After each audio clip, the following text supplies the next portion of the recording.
Crack de Chevalier, it's the transformation of what? Anyone has an idea? Cavaliers, yeah. But crack, that's the main important one.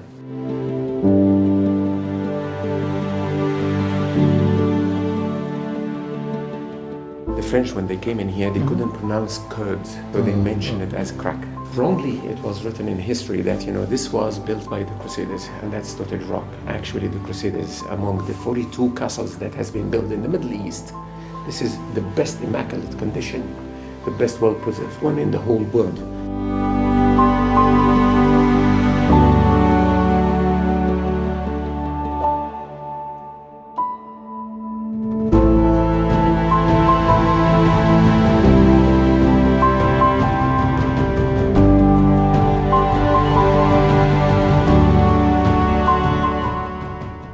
The basis of this place in here started in the 2nd millennium BC. And actually it's 1990 by Seti I, the Egyptian king, the father of Ramses II. He is the first one who entered this place and he built his fortress. And we can see the remains of the natural rock that has been used at that time, to transform it into the fortress by Seti I.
كل أوان وإلى دهر الداهرين آمين.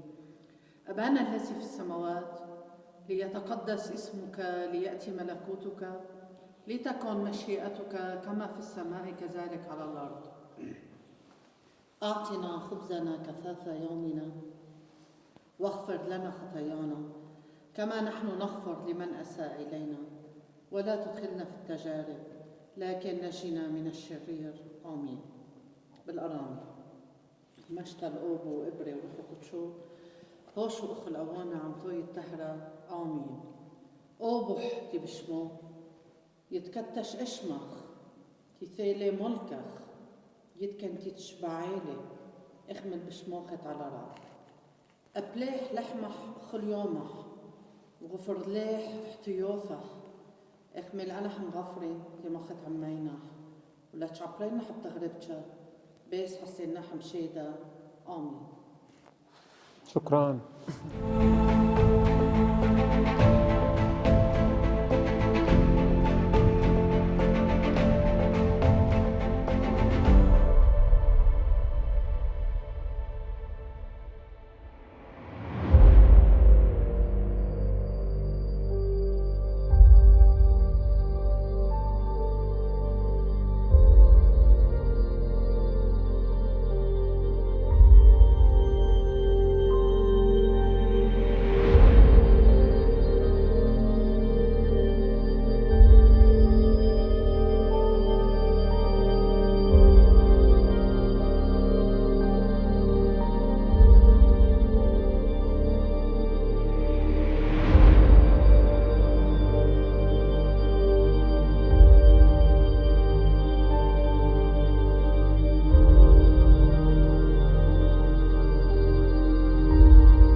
في مجال تعرفنا عن حالك؟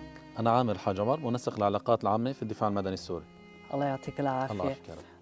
في مجال تعرفنا أكثر عن الدفاع المدني السوري أو مثل ما بيعرفوا البعض الوايت هيلمت، الخوذ البيضاء. مؤسسة الدفاع المدني السوري هي مؤسسة تطوعية أنشئت بنهاية 2012، تأسست كمؤسسة ب 25/10/2014، بتقدم خدمات الإسعاف والإطفاء والبحث والإنقاذ بالإضافة إلى العديد من المشاريع تحت برنامج دعم الصمود المجتمعي، بالإضافة إلى مراكز النسائية والمراكز الذكور، إضافة إلى مشاريع أو برامج إزالة مخلفات الحرب الغير منفجرة والتعامل مع الجثث والمفقودين وعديد من البرامج المتنوعة الأخرى. وهل أنتم موجودين متواجدين على الأرض بكل مناطق سوريا أو معظمها؟ خلينا نحكي خصوصا بعد سقوط نظام الأسد. نعم، قبل 8/12 نحن كنا متواجدين في مناطق شمال غرب سوريا، بحكم تهجيرنا إلى هذه المناطق متواجدين كنا ب 65 مركز ذكور و39 مركز إناث. بعد التحرير انتشرنا في جميع المحافظات السورية اللي استطعنا الوصول إليها، متواجدين حاليا ب 114 مركز ذكور و39 مركز إناثي في جميع المحافظات ما عدا الحسكة ورقة حتى الآن. وبدي أسألك عن الصعوبات اللي عم بتواجهوها، خصوصا أنه بالوقت الحالي صرتوا تحت جغرافيا أوسع، خلينا نحكي مساحات أكبر بكتير من اللي كنتوا عم بتغطوها وتساعدوا وتقدموا فيها المساعدة. فشو أنواع التحديات اللي بتواجهوها وشو بتوجه كلمة للشعب الأمريكي؟ حقيقة أصعب تحدي عنا بعد ما وصلنا لجميع المحافظات السورية لما اكتشفنا حجم الدمار الهائل. هذا الشيء اللي عم بتشوفوه حاليا بجوبر هو جزء من الدمار المتوزع على مستوى المساحة الجغرافية السورية بالكامل، طبعا بنسب متفاوتة. هذا الشيء يتطلب إمكانيات جدا كبيرة. نحن في مؤسسة الدفاع المدني السوري نعم انتشرنا في جميع المحافظات، نعم عم نقدم خدماتنا، لكن بالحد الأدنى، لأنه هذا الحجم الكبير جدا من الدمار يحتاج إلى تمويل والآن في بعض التمويل توقف، في بعض التمويل اختلفت سياسته، فنحن بحاجة الآن نرجع ندعم هذه المشاريع لحتى نسهل وصول الأهالي إلى ممتلكاتهم، وصول الأهالي لخروجهم من المخيمات وإلغاء حالة العيش في مخيمات ونقل هذه الأهالي إلى بيوت.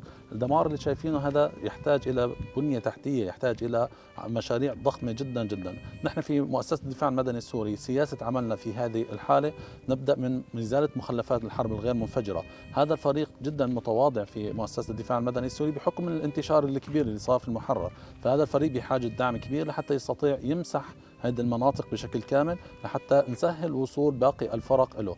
بعد ما يتم عمليات مسح وإزالة الذخائر الغير منفجرة تبدأ عمليات إزالة الأنقاض. مثل ما شايف هذه الأنقاض تمنع دخول الآليات وتمنع وصول فرق الإسعاف أو الإطفاء أو البحث والإنقاذ في حالة الطوارئ، وأيضا تمنع وصول الأهالي لممتلكاتهم وبيوتهم.